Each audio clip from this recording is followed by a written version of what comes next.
L'homme dans son unité n'existe plus. Il n'y a que des êtres qui d'un côté agissent et d'autres qui éprouvent des sentiments. Ça, c'est ni plus ni moins que la réponse qui est donnée à la question de l'éthique sur Wikipédia. L'éthique, je résume ça en bref, c'est de savoir ce qui est bien et ce qui est mal dans l'agissement d'un individu. Et du coup, qu'est-ce que je fous à mettre ça dans ma vidéo? Ben tout simplement parce que cette phrase et bien d'autres m'aideront à expliquer le meilleur développement qui m'a été donné de voir dans le monde du shonen neketsu. Phrase que je mettrai en corrélation avec le meilleur personnage principal, Yusuke Urameshi de Yu Yu Hakusho. Protagoniste de l'ancien manga à succès de Yoshihiro Togashi, qui aura réussi à s'affranchir des limites humaines. Wesh, les BG, les chabatteurs, c'est le crotal. Aujourd'hui, penchons-nous sur le pourquoi du comment. Ce personnage est le meilleur protagoniste.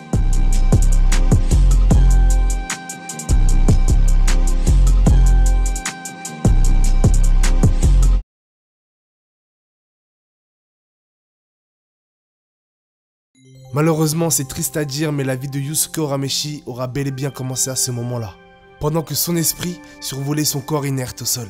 Mais qu'est-ce qui s'est passé pour qu'on en arrive à ce moment-là? Yusuke Urameshi n'a que 14 ans, mais pourtant préfère s'amuser plutôt qu'étudier. Ce qui l'amène à fortement sécher pour tabasser des gars, jouer à la borne d'arcade et traîner par-ci et là dans sa ville située au Japon. Du fait de ces trains de vie-là, une fois à l'école, il se verra être marginalisé, considéré dans l'établissement comme le bandit qu'il ne faut surtout pas suivre. Seule une seule personne s'intéressera à lui, et ce personnage c'est Keiko Yukimura, amie qu'il connaît depuis l'enfance. Lui est maladroit avec elle et elle est maladroit avec lui. Mais ils s'entendent bien et veillent chacun sur l'autre, chacun à leur tour, sauf que là c'est en majorité le tour de Keiko.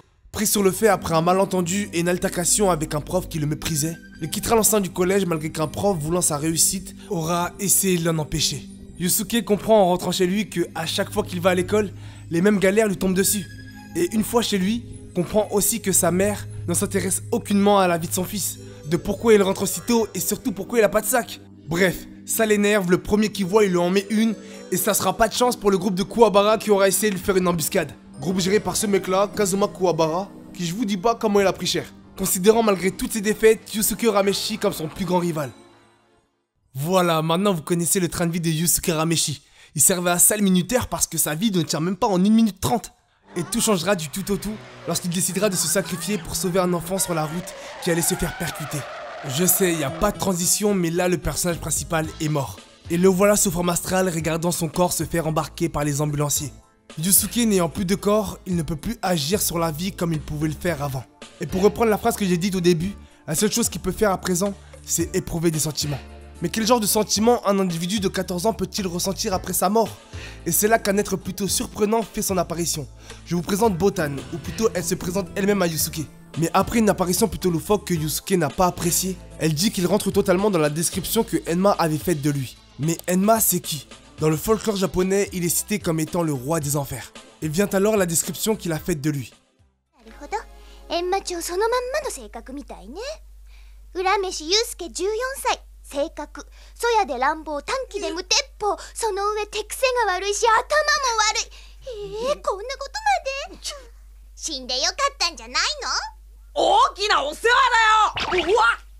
Mais le descriptif qu'on donne de lui, on le survole vite parce que Yusuke aimerait savoir si l'enfant qu'il a sauvé allait bien. Et une fois rassuré de l'état positif de l'enfant, il dit qu'elle peut le ramener en enfer ou ailleurs si ça lui chante, car ici, plus rien ne le retient à présent. Mais Botan vient alors à expliquer qu'elle n'est point là pour l'emmener où que ce soit, car elle est ici présente pour lui proposer une épreuve qui pourrait le ramener à la vie. Mais Yusuke, 14 ans, ne comprend pas ce concept de résurrection. Et Botan vient alors à résumer, encore une fois avec le livre d'Enma, que l'enfant en fait allait être un miraculé et que donc le sauvetage de Yusuke, donc sa mort, en fait, a servi à rien. Et pour que donc tout rentre dans l'ordre et féliciter son acte héroïque, on lui accorde une seconde chance. Sauf que il refuse. Il dit qu'il n'y a pas de mal à être un fantôme et de toute façon, qui aimerait qu'il revienne? Et Botan, pour lui faire changer d'avis, le voyant sûr de lui conseille d'assister à sa veillée funèbre et lui accorde du temps avant sa réponse. Nous voilà en pleine nuit chez Yusuke lors de sa veillée funèbre. Et plein d'acteurs sont à analyser lors de cette scène mémorable. Nous pourrons voir grâce à la vision de Yusuke qu'il y a deux catégories de personnes. D'un côté, les individus qui se plaisent de sa mort, et de l'autre, les individus qui regrettent sa perte. Et parmi eux, on pourra y retrouver Keiko, Kuwabara, le prof qu'on avait vu précédemment, et bien sûr sa mère. Mais la personne qui fera changer drastiquement la vie de Yusuke sur si oui ou non il revient à la vie, c'est bien lui.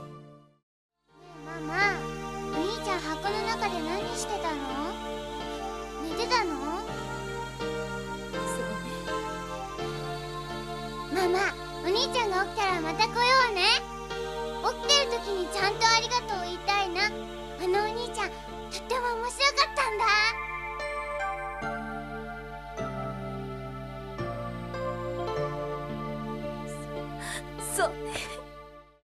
Et une fois que Botan soit revenu, Yusuke accepte d'être ressuscité. Et c'est alors qu'elle l'emmène dans le monde spirituel voir Enma pour qu'on ait plus d'informations sur comment ça va se dérouler. Votre vie dans Yu Yu Hakusho est aussi bien écrit que votre mort. Et donc un « et si » ne devrait pas arriver. Ce qui est le cas avec Yusuke. Et donc sa mort et ses agissements ne peuvent pas être prédites ou prévisibles. Ce qu'a compris le monde spirituel, mais on reviendra dessus après qu'il sera ressuscité. Parce que oui, je spoil un peu, mais l'histoire ne va pas tourner qu'autour de ça. Après qu'on ait vu l'envers du décor du monde spirituel et Enma Junior, le fils d'Enma s'occupant du monde de l'au-delà en l'absence de son père, vient alors les explications de comment Yusuke reviendra à la vie.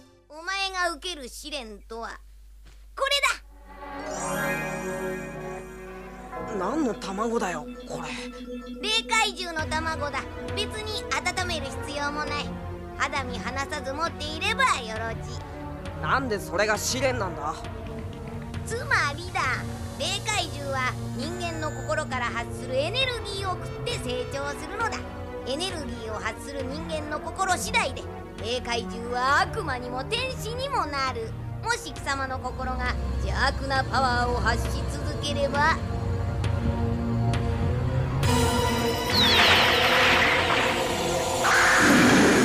おぞましい怪物となって貴様の前に姿を現すだろう。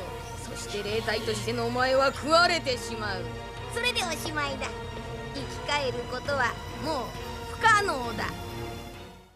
Pour résumer l'explication de Enma Junior, soit Yusuke fait le bien et il ressuscitera, ou sinon il fait le mal et son âme sera dévorée. Mais comment dissocier bonne action et mauvaise action? Aujourd'hui vous pouvez dire que oui, sauf que Togashi va tellement nous immerger dans son œuvre que à la fin de cette vidéo, vous ne pourrez même plus répondre à cette question. Ok.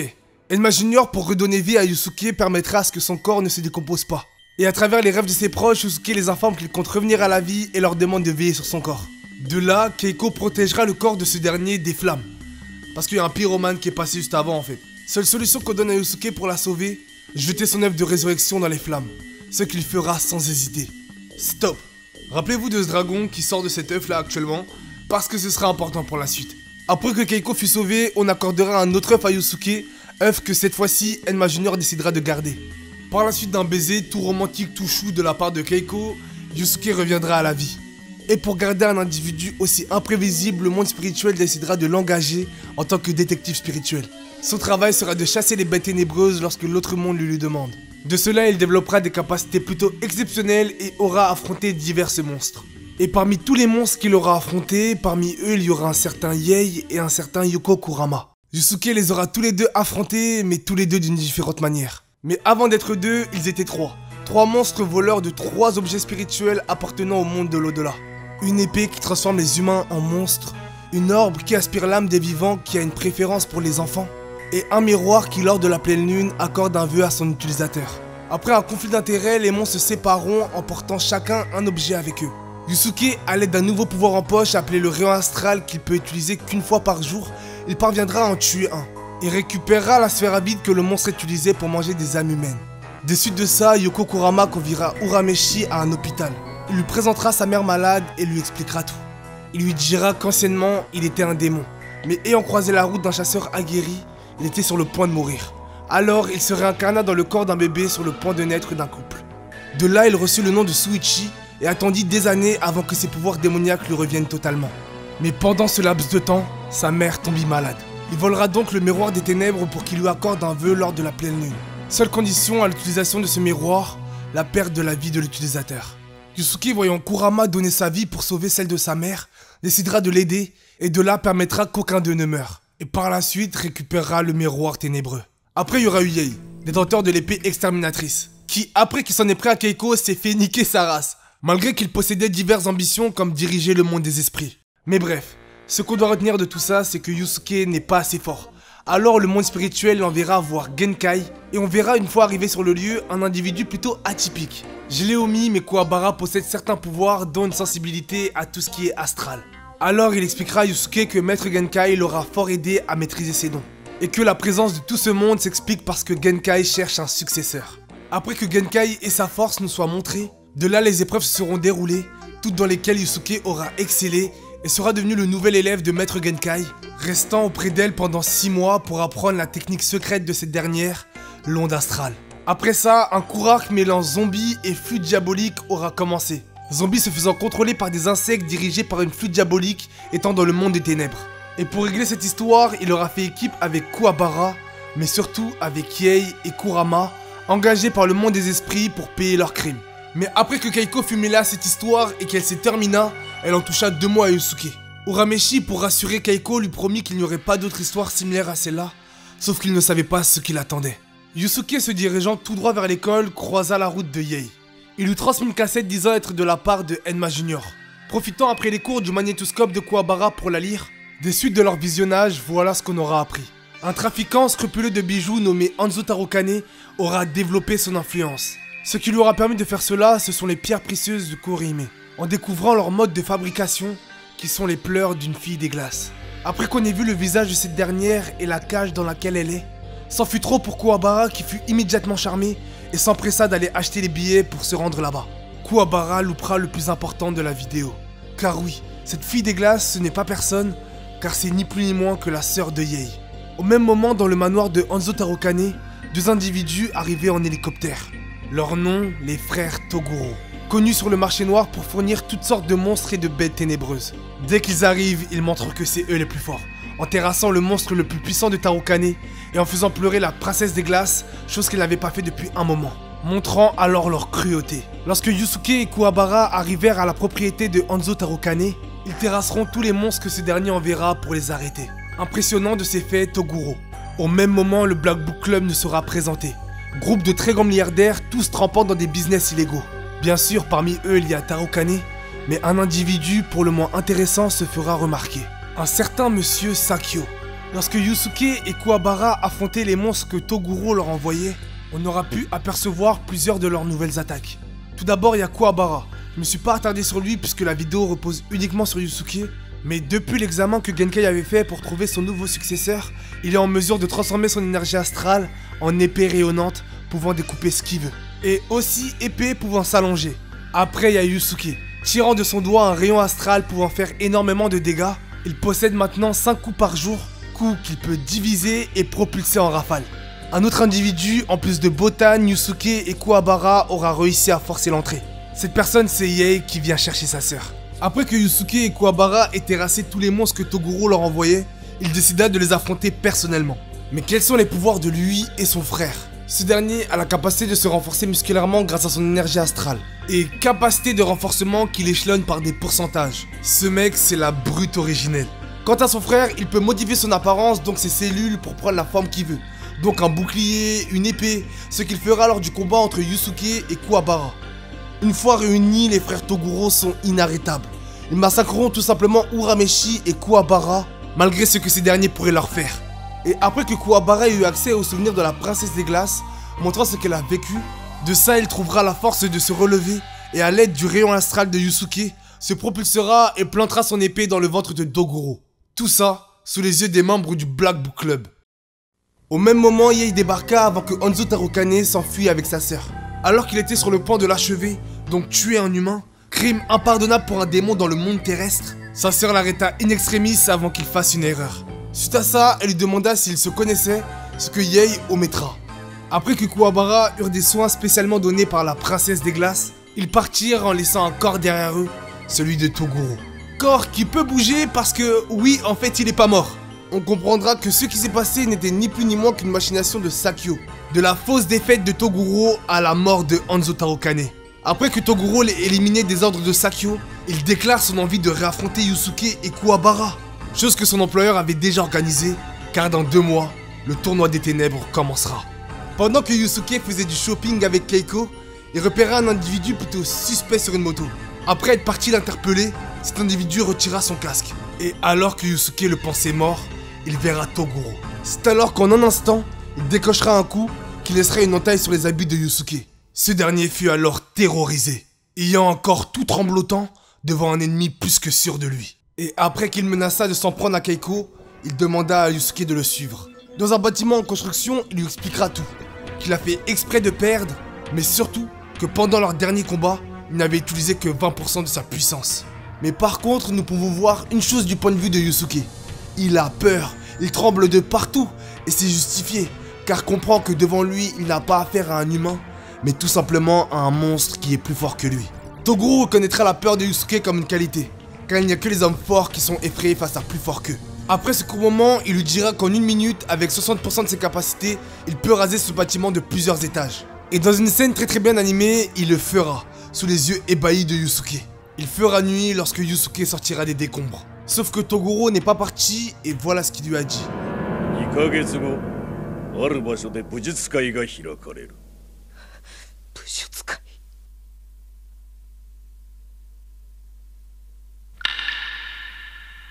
闇の世界を利用して暗躍している人間の金持ちや実力者がそれぞれ最強と自負するメンバー5人を参加させてどちらかがくたばるまで戦うトーナメントの大会だ。人間は金と道楽、妖怪は血と快楽を求めてそれに参加するのだ。お前と桑原が今度の暗黒武術会のゲストだ。断ればこの場で俺が殺す。死に物狂いで強くなることだ。生き延びるためには勝つしかない。 Et celui qui verra ça, ce sera nul d'autre que Kuwabara. Étant présent car ayant ressenti l'énorme puissance émanant de Toguro. Toguro s'en allant, remarquera la présence de Kurama et de Yei. Il leur dira que eux aussi sont invités, de par le fait qu'ils ont trop relationné avec des humains. Et leur laisse le choix de trouver leur 5e membre. De là, Yusuke partira voir Genkai. Il lui demandera sincèrement de le rendre fort en 2 mois. Pas de l'entraîner, de lui apprendre quelques attaques ou quoi que ce soit. De le rendre fort. Car il sait que s'il ne l'est pas, il ne pourra jamais protéger ses proches d'individus comme Toguro. Ce dernier ayant bien appuyé sur le fait qu'il tuerait Keiko s'il ne venait pas au tournoi de Bochuchukai. Pendant l'entraînement de Yusuke, parce que oui, il s'est pas changé entre temps, au même moment, Kuwabara s'entraînait avec Yei et Kurama. Lui aussi étant concerné par l'invitation de Toguro.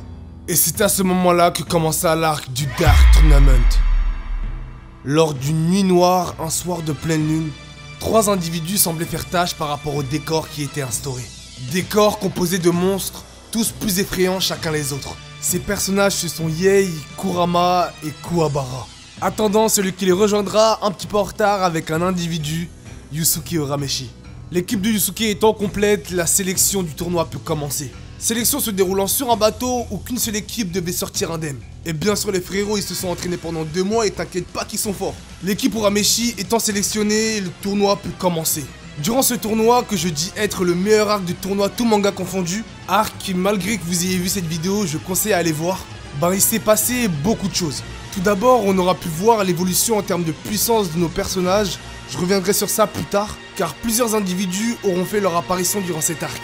On aura pu voir Enma Junior, ayant changé d'apparence pour une plus mature. Apparence répondant totalement au changement d'ambiance que Togashi aura amené avec cet arc. Et voilà ce qu'on aura appris sur ce tournoi grâce à lui. わしは裏飯チームのオーナーだ。例会では大会を中止させることもできたが、特権を駆使して却下した。この大会がストレス発散の場となり、人間界での犯罪件数を減少させとる事実は否めん。無視はできん。さすが旦那、話がわかる。この会場は黒い聖域。戦いのみが会話であることも承知ですな。Enma Junior ne sera pas venu seul pour assister à ce tournoi. Il sera venu accompagné de Botan, de Keiko, la petite amie de Yusuke, et de la sœur de Kuwabara, ayant elle aussi des dons pour percevoir la spiritualité. Étant toutes deux présentes parce que Botan n'arrive pas à tenir sa langue. Mais d'autres personnes pourront être aperçues comme les membres du Black Book Club, possédant tous une équipe pour ce tournoi, équipe que Yusuke et ses camarades affronteront. Mais en parlant de camarades, qui est cet individu masqué qu'on voit depuis le début de l'arc? Après une mise en scène où elle se présentera comme une jeune femme, grâce à l'énergie astrale qu'on peut utiliser pour paraître plus jeune, on comprendra très vite que cet individu est ni plus ni moins que Maître Genkai. Yusuke et son équipe, à travers cette saga, feront de nouvelles rencontres et créeront de nouveaux liens. Mais surtout Yusuke et son équipe, à travers cette saga, n'auront pas été gentils. Mais surtout Yei et Kurama lors de leur combat. Ils auront découpé des gars, brûlé jusqu'au centre des personnes, et auront fait qu'un gars se fasse manger de l'intérieur par des plantes. Hormis que Togashi ait fait quelque chose de sanglant avec cet arc, il aura aussi peaufiné l'histoire d'amour de Yusuke et de Keiko en parallèle. Et pas besoin de sacrifice, de personnes à sauver ou quoi que ce soit. Togashi aura juste fait une scène dans une forêt qui explique toute la situation. Les maladresses de Keiko et de Yusuke leur font défaut lorsqu'ils veulent se parler. Ce qui amène au même genre de dispute qu'on aura pu voir au début de la vidéo. Mais après un geste, on comprendra toute la situation. Keiko voit que Yusuke est épanoui dans l'arène, mais ça ne l'empêche pas de s'inquiéter pour lui. Alors elle lui demande tout simplement de ne pas perdre pour ne pas la rendre triste. Message que Yusuke recevra et comprendra. Après que Keiko soit parti, Enma Junior débarqua avec un œuf sous le bras, étant tout simplement l'œuf de résurrection de Yusuke. Et voilà ce qu'il lui expliquera par rapport à l'éclosion de ce dernier.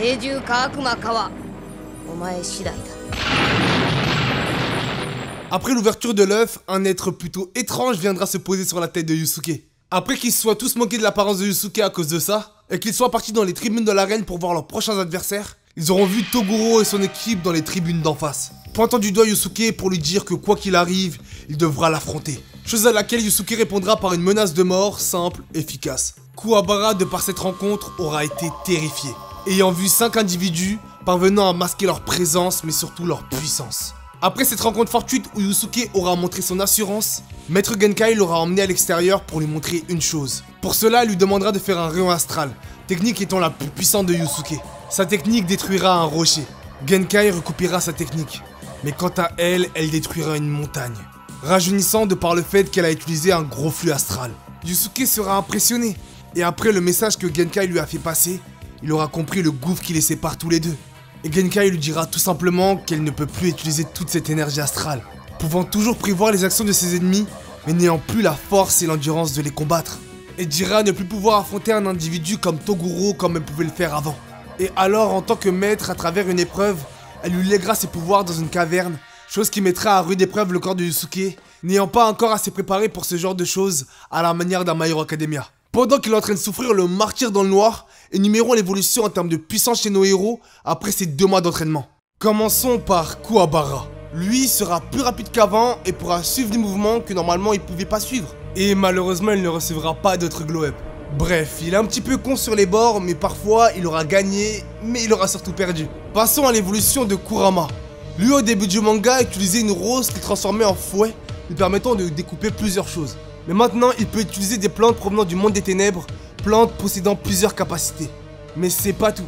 Durant un combat, il sera amené à rajeunir jusqu'à son état de démon. Chose qui ne devait pas avoir le cas, car l'objet qui a été utilisé contre lui devait juste le faire devenir un nourrisson. Mais au contraire de cela, il l'aura fait devenir le vrai Yoko Kurama. Celui qu'il était avant qu'il se soit réincarné. Après, pour Iei, c'est un autre univers. Ce mec est fort à l'épée. C'est lui qui aura entraîné Kuwabara par rapport à tout ça. Il possède aussi un 3e œil qui lui permet de retrouver ce qu'il veut. Chose qu'il n'a pas pu faire avec sa sœur lorsqu'elle était emprisonnée par des sceaux qui empêchaient le fonctionnement de cette pupille. Pupille qui peut aussi contrôler des individus. Donc il y a tout ça et le frérot il réussit à invoquer les flammes du dragon des ténèbres. Technique surpuissante qui consume tout sur son passage, mais technique que personne pensait réalisable. Seulement n'ayant pas encore assez puissant pour contenir cette capacité, les répercussions de son utilisation seront la perte du membre utilisé. Mais chose qu'il aura pu vesquer en ayant reçu des soins. Ah mais aussi il peut consommer son attaque. Genre tu lui renvoies son attaque, bah il la consomme pour la réutiliser après. Genre son attaque ne fonctionne pas contre lui. Mais ce qui est baisé c'est qu'il a fait 4 rounds et sur les 4 personnes qu'il a affrontées, les 4 il les a mis au tapis. Du début jusqu'à la finale du Dark Tournament. Parce que oui, l'équipe Yusuke se sera retrouvée en finale. Sauf qu'elle se déroula sans Genkai. Remise en contexte. Yusuke, après avoir souffert comme never dans la grotte, il aura réussi le test. Il aura réussi à contenir l'onde astrale. Sauf qu'il fut épuisé et dormi. Au même moment, Genkai et Toguro se réunissaient au sein d'une forêt. Un flashback nous sera montré où on pourra comprendre que Toguro et Genkai se connaissaient. Ils affrontaient ensemble les hordes du démon. Sauf que Toguro avait une peur. Il n'avait pas peur des démons ou même de mourir. Il avait peur de vieillir. Du fait que, en vieillissant, il ne puisse pas affronter de la même manière les personnes qu'il rencontrera. Et Genkai nous l'expliquera. Il aura vendu son âme pour garder cette jeunesse éternelle. Juste après que Toguro dise que ça lui fait mal de voir Genkai dans cet état, vieille, il lui dit qu'il compte lui arracher le cœur. Car en réalité, Toguro est gérontophobe. Il a peur des vieux mais plus de la vieillesse en général. Ce qui l'amènera à devenir un monstre pour éviter ce qui est inévitable. Par peur de devenir faible. Toguro durant le combat se mettra à 80% et on le ressentira. Des impacts de plusieurs diamètres, de la régénération, de la vitesse accrue. Les choses que Maître Genkai pourra lui faire seront inefficaces. Et lorsque Yusuke se sera réveillé des suites de l'énergie émanant de ce combat, il arrivera trop tard. Genkai sera morte, cœur arraché, comme Toguro l'avait prévenu. Elle sera morte malgré qu'elle aura essayé de détourner Toguro de la voie de destruction qu'il avait engagée. Et tout ça se passera sous les yeux de Yusuke. Et après la demande que Genkai fera à Yusuke de ne pas devenir comme Toguro, on comprendra une chose qui nous permettra de fortement comprendre l'œuvre dans sa globalité.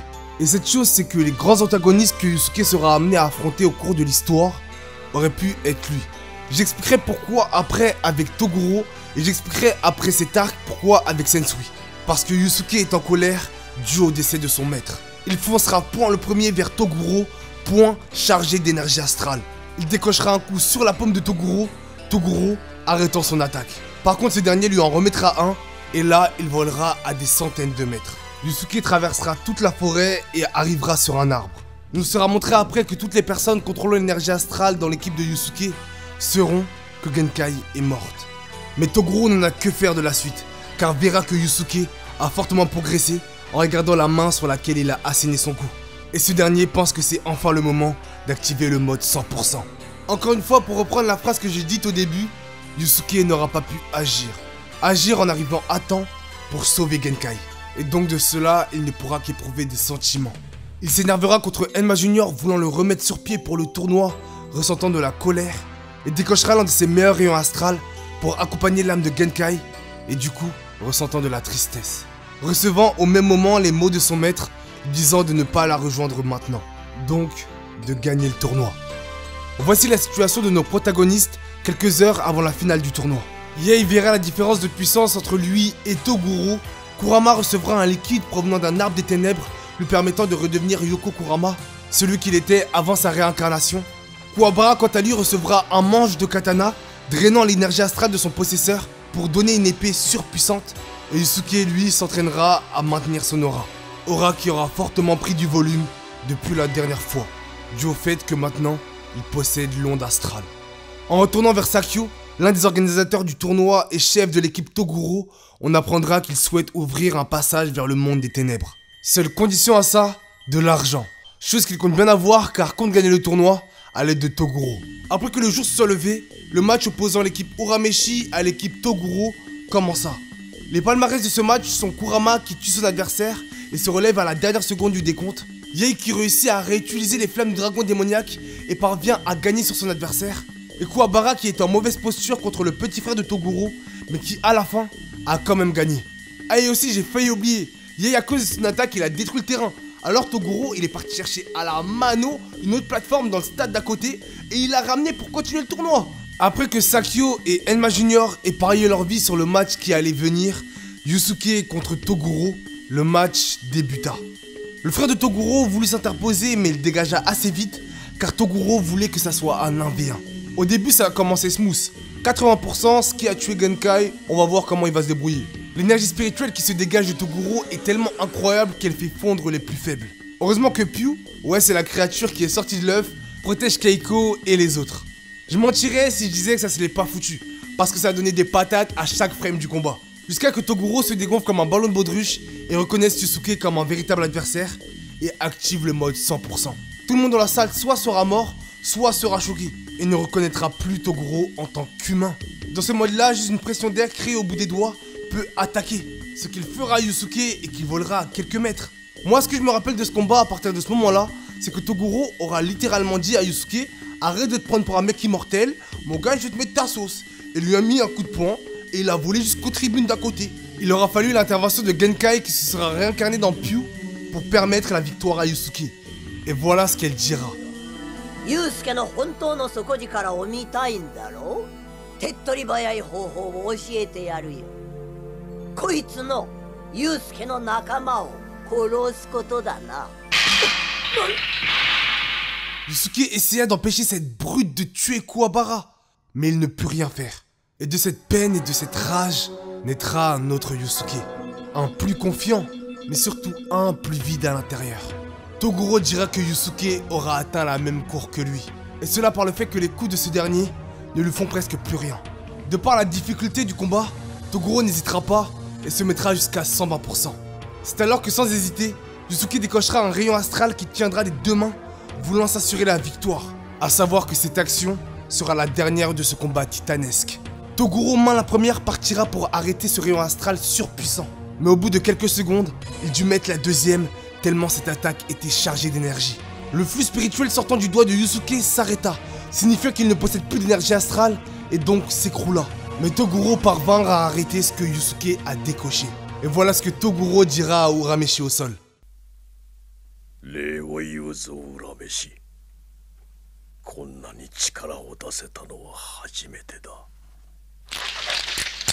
Yusuke, malgré tout ce qui s'est passé, se relèvera et sera déclaré vainqueur du tournoi Buchuchukai. Toujours rempli de tristesse de par la mort de Kuwabara, il choquera lorsqu'il verra qu'en fait il a fait semblant de mourir. Mais alors demandera pourquoi Toguro n'a pas visé les points vitaux de Kuwabara. Mais avant que Kurama donne une explication que Monsieur Sakyo et Enma Junior valideront, déjà quel est le passé de Toguro? Comme je l'ai dit, lui et Genkai se connaissaient. Ils œuvraient tous deux à terrasser les démons qu'ils croisaient sur Terre. L'art martial que tous deux pratiquaient leur avait été enseigné. Et donc ça allait de soi qu'un jour ils seraient amenés à l'enseigner à leur tour. Chose que Toguro fera, mais un gros drame arriva. Au sein même de son dojo, un démon débarqua. Il tuera tous ses disciples devant ses yeux, le laissant impuissant devant cela. Cela s'est passé 50 ans auparavant. Après ce traumatisme que Toguro a vécu, il partira 3 mois et reviendra pour le tournoi Buchuchukai. Tournoi où ce monstre participait. Genkai dans le flashback le dira. Dès qu'elle aura revu Toguro, elle le verra qu'il n'était plus humain. Toguro parviendra à se venger de sa faiblesse d'antan, en tuant ce démon, en devenant lui-même un monstre. Parce que je l'ai omis, mais son mode 100%, pour le maintenir, il faut une énergie colossale. Chose qu'il peut avoir en consommant l'âme des plus faibles. Ce qu'il fera avec les monstres de basse catégorie pendant son combat contre Yusuke. Il ne regrettera pas le chemin qu'il a pris, mais il s'en voudra quand même. Ce que Kurama expliquera. よくわからないけど、トグロは初めから桑原君を殺す気がなかったんじゃないかな。俺には彼がずっとこうなることを待ってたような気がしてならない。どうなること？本当に強い者は自分を倒してくれること。どうして？仲間を捨ててまで強くなった自分が虚しかったのかもしれん。だから仲間を信じる者に倒されたかったのかもしれない。悪役を演じ続けてでも。今となっては分からんことだがな。Monsieur Sakyo respectera le deal qu'il avait mis en place avec Enma Junior et donc activera l'autodestruction du stade et partira dans les décombres. Sakyo sera mort après la défaite de Toguro. Après que tout le monde ait réussi à s'échapper du stade en train de s'auto-détruire, nos personnages principaux partirent faire leurs affaires pour retourner d'où ils venaient. Suite à l'apparition de l'esprit de Genkai dans Pyu, Yusuke se demandait si cette bestiole n'était pas qu'en fait une ligne téléphonique avec le monde des esprits. Mais Kurama lui dira que non. Il lui dira que le monde spirituel n'est en fait qu'une gare où les esprits passent pour atteindre la véritable mort. Et que sûrement donc, l'âme de Genkai a déjà passé ce cap. En parlant du monde des esprits, Enma Junior dut y retourner pour accueillir une personne plutôt extravagante. Car Toguro débarquait pour recevoir sa sentence. Il dit à Enma que son choix avait déjà été fait et qu'il souhaitait partir dans les limbes. Le chemin dans le monde spirituel où l'âme souffrira le plus pendant 10 000 ans. Franchement, il ne vais pas expliquer les scènes qui vont suivre. Vraiment, allez vous faire un avis sur ce personnage qui est Toguro. C'est l'un des meilleurs personnages de la franchise, si ce n'est l'un des meilleurs antagonistes tout manga confondu. Non, j'ai pas peur de le dire. C'est l'un des meilleurs antagonistes tout manga confondu. L'épisode, c'est l'épisode 66 de la saison 2. Franchement, foncez, en plus c'est sur Netflix. Sur le chemin des limbes, il croisera Genkai. Il l'avertira que maintenant que Yusuke a connu à cette force, elle devra tout faire pour éviter qu'il suive le même chemin que lui. Toguro, l'antagoniste principal de l'arc Dark Tournament, après sa mort, s'inquiète pour celui qui lui a infligé. A partir de ça, on peut comprendre que l'univers de Togashi n'est pas manichéen. Il n'y a pas les gentils d'un côté et les méchants de l'autre. Et ça nous fait nous poser cette question, d'où vient l'origine du mal? Pour Toguro, ça sera son passé avec l'assassinat de ses disciples. Mais vous verrez que ce mal ne s'arrête pas que là. Parce que oui, Genkai, grâce au vœu du tournoi, elle parviendra à revenir à la vie. Ce qui ravira tout le monde, mais en particulier Yusuke. Et c'est alors que l'arc du Dark Tournament se conclura. Fin d'explication des 2 premiers arcs, et le cas Yusuke se complexifie. Du fait qu'il a affronté la force brute elle-même représentée par Toguro. Mais surtout, à quoi va servir une aussi grande force si aucun ennemi n'est à combattre? Que des dingueries qui s'annoncent pour Yu Yu Hakusho. Si t'en veux plus, je te donne rendez-vous le 3 août, 20h.